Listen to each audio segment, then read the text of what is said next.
तोताराम और डाकू मुच्छर सिंह।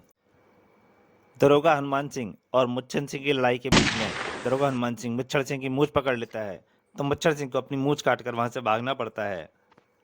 और दरोगा हनुमान सिंह घर पर जाकर अपनी बीवी को मुच्छर सिंह की मूंछ दिखाकर अपनी बहुत तारीफ करता है। इधर मुच्छर सिंह अपनी मूंछ कट जाने से बहुत ज्यादा गुस्सा होता है। वो लंपट को और उसके एक साथी को तोताराम को उठाने के लिए भेज देते हैं, और वो दोनों तोताराम को पकड़ कर ले भी जाते हैं। और बाद में दरोगा हनुमान सिंह को एक चिट्ठी भेजते हैं जिसमें लिखा होता है कि उसको अपनी मूछ लेकर आना है और 10,000 रुपये लेकर आना है। तो दरोगा हनुमान सिंह पैसे लेकर और अपनी मूछ कटवाकर डाकू मुच्छर सिंह के पास पहुंच जाता है, जहां मुच्छर सिंह तोताराम और दरोगा सिंह को मारने का हुक्म दे देता है। अब उसके आगे क्या करूं बापू, सिगरेट बीड़ी पीना मेरी शान के खिलाफ है जो ठहरा, इसलिए मैंने सिगार पीना शुरू कर दिया है। सिगार सिगार तो कभी हमने भी नहीं पिया रे। सरदार, सुना है सिगार बहुत कीमती और स्वादिष्ट होता है। बीड़ी पी पी कर तो मैं भी तंग आ गया हूं। लाबे छोकरे, चुपचाप सारे सिगार हमारे हवाले कर दे। पहले मुझे खोलो तो सही। मुच्छड़ के संकेत पर तोताराम को बलमुक्त कर दिया गया, और तोताराम ने जेब से सिगारों की एक डिब्बी निकाली और मुच्छर सिंह को देता हुआ बोला, ये लो, मगर एक मेरे लिए जरूर बचा लेना। अब आएगा मजा, ही। कमबख्त, तेरी खबर तो मैं घर जाकर ही लूंगा। दरोगा हनुमान सिंह बहुत नाराज था। फिर मुच्छर सिंह ने सभी सिगार अपने साथियों में बांट दिए, मगर जैसे ही सबने मुंह से लगाकर उन्हें सुलगाया, आहा, भागो बापू।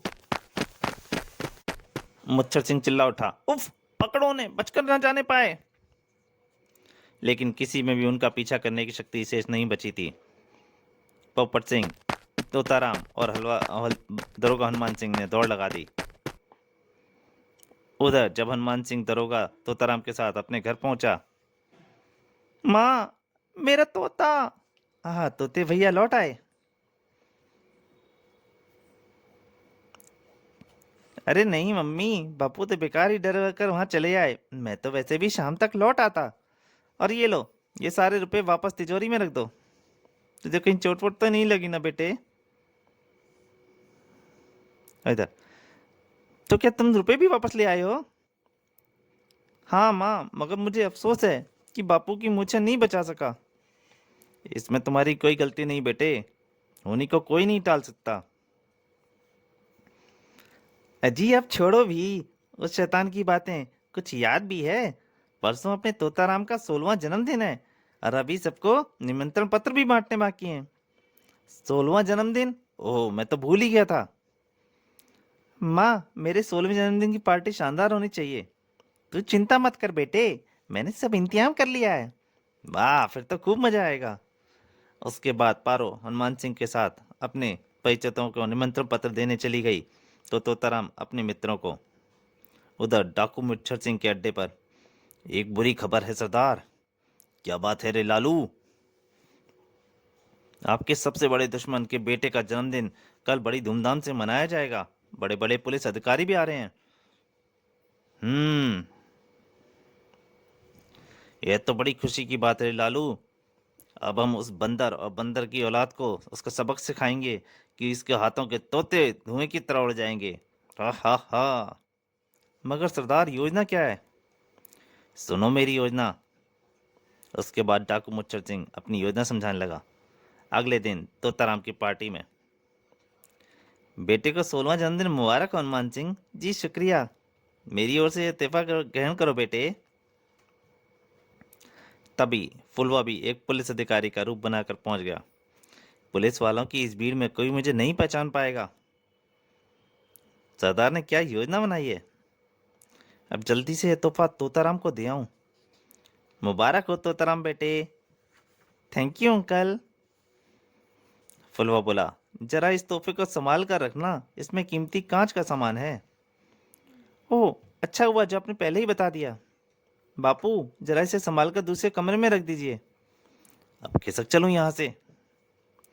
हनुमान सिंह तोताराम से डिब्बा लेकर दूसरे कमरे की तरफ चल पड़ा। वाह, ये प्रेजेंट और सब तोहफों से भारी लग रहा है। वाट होएंगे इस डब्बे में? और तोताराम ने इसे अलग रखने को भी कहा है। जरूर इसमें कोई बढ़िया चीज होगी। खोल कर देख लेने में हर्जी क्या है। और डिब्बे के खुलते ही ढेर सारी मधुमक्खियां निकलकर हनुमान सिंह पर टूट पड़ी। ई बचाओ बचाओ! बाप रे, मधुमक्खियां भागो! सब मधुमक्खियों देखकर भाग के लिए इधर दरोगा हनुमान सिंह भागे आया था। मक्खियां उसका पीछा कर रही थी। हाय, मर गया मर गया! फिर सामने तालाब देखते ही हनुमान सिंह उसमें कूद पड़ा। उधर मकान के भीतर तोताराम और पारो। कंबक कंबल हटा लो माँ, खतरा टल गया। दोनों कंबल से बाहर निकल आए। आओ माँ, बापू को देख कर देखें, क्या हाल है बापू के। बाहर आकर हनुमान को तलाश करने लगे। आखिर बापू कहाँ गए? यहीं कहीं होंगे बेटा। मैं यहाँ हूँ कमबख्तो, जल्दी से मुझे आउट करो। हाय! हनुमान सिंह को किसी तरह खींचकर बाहर निकाला गया। मगर बापू, वे मधुमक्खियां आई कहाँ से? मुझसे पूछता है डंकी की तुम? मुझे ये शरारत तो तेरी ही लगती है मगर। परंतु दरोगा सिंह गुस्सा हो चुका था। हनुमान दरोगा सिंह, आज मैं तुझे जिंदा जमीन में गाड़ दूंगा। अब बापू कुछ नहीं सुनेंगे, खिसक ले बेटा तोताराम। और तोताराम भाग लिया। उसकी माँ चले, अजी सुनो तो, आज मैं कुछ नहीं सुनूंगा। इधर तोताराम का दिमाग दौड़ रहा था। वे मधुमक्खियां कहीं उस तोहफे में तो नहीं है भेजी गई जिसमें कांच का कीमती सामान था। जरूर उसी में भेजी गई होंगी। और बापू ने डिब्बा खोलते ही मुझे चलकर देखना चाहिए, डिब्बा किसने भेजा है।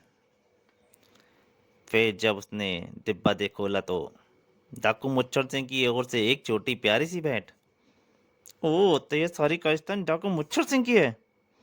तभी हनुमान सिंह भी पारो के साथ वहां दुमका। वह बहुत गुस्से में था। ओ, तो तू यहाँ छिपा है? ठहर जा, आज तेरी हड्डी पसली कर मैं दम तभी लूंगा। अजी सुनिए तो। परंतु तभी तोताराम ने उसे वह डब्बा दिखा दिया। ठहरो बापू, यह सब मेरा नहीं बल्कि डाकू मुच्छर सिंह का किया धरा है, यह देखो। और फिर देखा आपने, ना जाने क्यों आप मेरे फूल से नाजुक बच्चे के पीछे हर वक्त डंडा लिए पड़े रहते हैं। मुझे क्षमा कर दो तोते बेटा, मैंने तुम्हें बुरा भला कहा। इसमें आपका कोई कसूर नहीं बापू, सब मुच्छर सिंह की ही करतूत है। उसके बाद हनुमान सिंह और पारो दूसरे कमरे में चले गए। इस तब इस मुच्छर सिंह की हरकतें दिन प्रतिदिन बढ़ती आ रही हैं। हमें कुछ करना ही होगा पोपट। मगर करें तो क्या करें? मुच्छर सिंह की तलाश शहर के हर बदनाम इलाके में करते हैं। आखिर कहीं ना कहीं तो हनुमान मिलेगा ही। विचार बुरा नहीं है। तो फिर कल से ही हम उसकी तलाश शुरू कर देंगे। और उसे तलाश करने में मुच्छर सिंह की ये मूंछें हमारी बहुत मदद करेंगी। ठीक है। अगले दिन भेष बदलकर दोनों बदनाम रेस्तरों की ओर चल पड़े। देखो पोपट, हम यहाँ निहायत ही घटिया किस्म के रेस्तरां में जा रहे हैं, सावधान हो जाना। फिक्र मत करो तोते भैया, मैं कम नहीं हूँ। दोनों ने मेकअप किया हुआ था, गुंडों का वेश बदल रखा था। दोनों को हुलिया देखकर दरबान ने नहीं रोका। यहाँ तो एक से बढ़कर एक लग रहे हैं, मगर मुच्छड़ या उसका कोई साथी दिखाई नहीं पड़ रहा। पूछताछ करते हैं। सुनो भाई, हमें एक व्यक्ति की तलाश है, क्या इस मूछ को पहचानते हो? नहीं, पर तुम हो कौन? इस मूछ के मालिक को किसी को नहीं बताएंगे, और इसके अलावा। फिर दूसरे रेस्तरां में, इसे पहचानते हो? नहीं। आओ पोपट। इसी तरह पूछताछ करते हुए कई और रेस्तरां में पहुंचने के बाद ये हम सिवाय इस मूछ के मालिक के अलावा किसी और को नहीं बताएंगे। पर तुम हो कौन? ये तो सरदार की मूछ लगती है लालू। हम मगर इन बदमाशों के पास कैसे आ गई? उन्हीं से चलकर पूछते हैं। ए, कौन हो तुम? और ये मूछ तुम्हारे पास कहाँ से आई? ओ मुच्छड़ गुप्त, आखिर काम बन ही गया। मेरा नाम तोताराम है और ये मेरा जिगरी दोस्त पोपट। यह सुनते ही तीनों छुरे निकालकर उनके ओर लपके। अब तुम नहीं बच सकते, इनसे निपटना ही होगा। बाप रे छुरे, इन दोनों को खत्म कर दो लंपट। कपते ही बात तोताराम और पोपट उनके गुंडों के ऊपर टूट पड़े। तड़ाक फटाक, तू भी ले, आ मरा। और उसके बाद खबरदार कोई भी हिला तो गोली मार दूंगा। ओ पिस्तौल! लेकिन तभी एक आदमी ने धोखे से पोपट को धक्का तोताराम को धक्का दिया और तीनों मच्छर के आदमी भाग पड़े। भागो! उफ, कमबख्त बच्चे निकले। मगर कब तक बचे रहेंगे? एक ना एक दिन उन पकड़ के ही दम लूंगा। जरा वे में नकली पिस्तौल उठा देना पोपट। और जब तोताराम और पोपट जा रहे थे उसी शाम, आज की ताजा खबर, डाकू मच्छर सिंह को पकड़वाने को 20,000 रुपए का इनाम। यह खबर सुनते ही तोताराम ने फट से न्यूज पेपर खरीद लिया और पढ़ने लगा। तोता भैया, अगर मुच्छड़ हमारे हाथ लग गया तो वारे न्यारे हो जाएंगे। जबकि उधर मुच्छर सिंह और उसके साथी, वाह, आज से कद्दूमल के घर गटैती में लाखों का फायदा होगा सरकार।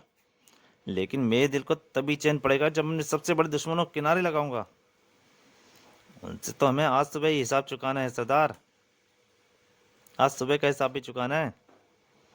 अगर मुझे कहीं मिल जाए तो उनकी बोटी बोटी काट कर कुत्तों को खिला दूंगा। और उन दोनों को सामने पोपट और तोताराम दिख गए। अरे देखो सरदार, ओ मेरा सबसे बड़ा दुश्मन। सड़क सुनसान है रे फुलवा। डकैती बाद में डालेंगे, पहले इन्हीं का काम तमाम कर दें। मैं उनसे कुछ दूर गाड़ी रोकता हूँ सरदार। और फिर, हा हा हा, अब तुम मेरे हाथों से नहीं बच सकते। इन्हें फौरन गोली मार दें सरदार। ऐसे नहीं रे फुलवा, पिछली बार हमने इसकी अंतिम इच्छा पूरी नहीं की थी, मगर अब करेंगे। बोलो रे छोकरो, क्या है तुम्हारी आखिरी इच्छा? इतना सुनते ही तोताराम ने तुरंत जेब से एक चाकू निकाला और कहा, जब मरना ही है तो क्यों ना एक दूसरे के हाथों ही मरे, क्यों पोपट? तुम ठीक कहते हो तोते भैया। और पोपट ने भी चाकू निकाल लिया। ये देखकर मच्छर सिंह हंस पड़ा। हा हा हा, यह तो एक मनोरंजक तमाशा होगा रे फुलवा। हमें तुम्हारे मरने का तरीका बहुत पसंद आया। चलो अब जल्दी से अपना अपना चाकू एक दूसरे की छाती में घुसा दो, नहीं तो मेरे पिस्तौल की गोलियां तुम्हारा खेल खत्म कर देंगी। और तोताराम और पोपट ने एक दूसरे को चाकू मार दिया। अलविदा दुनिया वालों, आई। चलो, हमारा एक दुश्मन तो खत्म हुआ, लेकिन ये दूसरा छोकरा तो मुफ्त में ही मारा गया। गेहूं के साथ घुन भी फिसता है रे फलवा। अब हमारा अधिक समय यहाँ रुकना ठीक नहीं है। हमें सेठ कद्दूमल के वहाँ डकैती भी डालने आना है, तो फिर देर करना ठीक नहीं। चलो सरदार। उनके जाते ही, उठो पोपट प्यारे, खतरा टल गया। उफ, आज तो अपने इन चुनिंदा चाकुओं और लाल शाही भरे गुब्बारों के कारण बच गए। समय कम है पोपट प्यारे, कहीं ऐसा ना हो कि सेठ फुलवरी वाला के यहाँ डकैती मारने में सफल हो जाएं। दोनों भागे भागे पुलिस स्टेशन पहुंचे और उन्होंने हनुमान सिंह को, दरोगा को सारा वृत्तांत कह सुनाया। शाबाश पुत्रो, 80 टन बहादुर लोगों की तस्वीरें अपने पेपर विच भी छापांगे। किस्मत से उस समय वहां कुछ पत्रकार और मुच्छर सिंह के बारे में जानकारी लेने के लिए आए हुए थे। मगर बापू, अब देर करना उचित नहीं है। हाँ हाँ चलो, मैं अभी फोर्स के साथ वहां रेड करता हूँ। और फिर एक ट्रक में पुलिस के साथ हनुमान सिंह और तोताराम व पोपट सिंह फुनफुनी वाला के घर की ओर चल पड़े। उधर से फुनफुनी वाला के घर। बस बहुत हो गया, अब भाग चलो। तभी, गजब हो गया सरदार, पुलिस ने पूरे मकान को अपने घेरे में ले लिया है। ठीक इसी पल हनुमान सिंह इत्यादि ने वहां प्रवेश किया। गिरफ्तार कर लो इन सब मर्दूदों को। ओ, अब तुम नहीं बचोगे।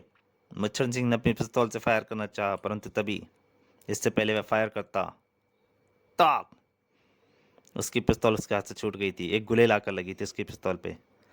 अब इसे गिरफ्तार कर लो बापू।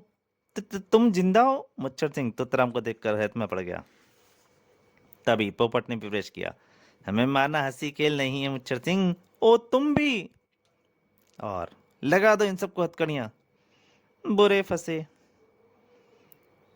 पर तभी तोताराम ने मुच्छर सिंह की दूसरी तरफ की मूछ भी काट दी। जाते जाते अपनी मूछों का भार तो बराबर करते जाओ मुच्छर सिंह। धन्यवाद दरोगा साहब, अगर इस समय पर आप नहीं पहुंचते तो डाकू मेरी सारी पूंजी लूट कर ले जाते। यह रहा आपका सामान। अगले दिन दोनों की तस्वीरें हर लोकप्रिय अखबार में छपी थीं। हर ओर उनकी बहादुरी की चर्चा थी। पोपट और ताताराम बहादुर। सरकार की ओर से डाकू गड़बड़ मुच्छर सिंह को पकड़वाने का 20,000 रुपये का इनाम भी तोताराम और पोपट को मिल गया। लेकिन वे प्रसन्नतापूर्वक अपने घर पहुंचे और जब उनकी बहादुरी की चर्चा सुनी तो उन दोनों को गले लगा लिया और फिर हनुमान सिंह पर व्यंग कसने लगी उसकी बीवी। आप तो इन्हें नाकारा निकम्मा कहते नहीं थकते थे और आज हर रोज मेरे बच्चों की प्रशंसा हो रही है। क्यों ना हो, जो काम सालों से आप नहीं कर सके उसे इन दोनों बच्चों ने कुछ ही दिनों में करके दिखा दिया। हाँ भगवान, हमारे बच्चे तो वास्तव में बहादुर हैं।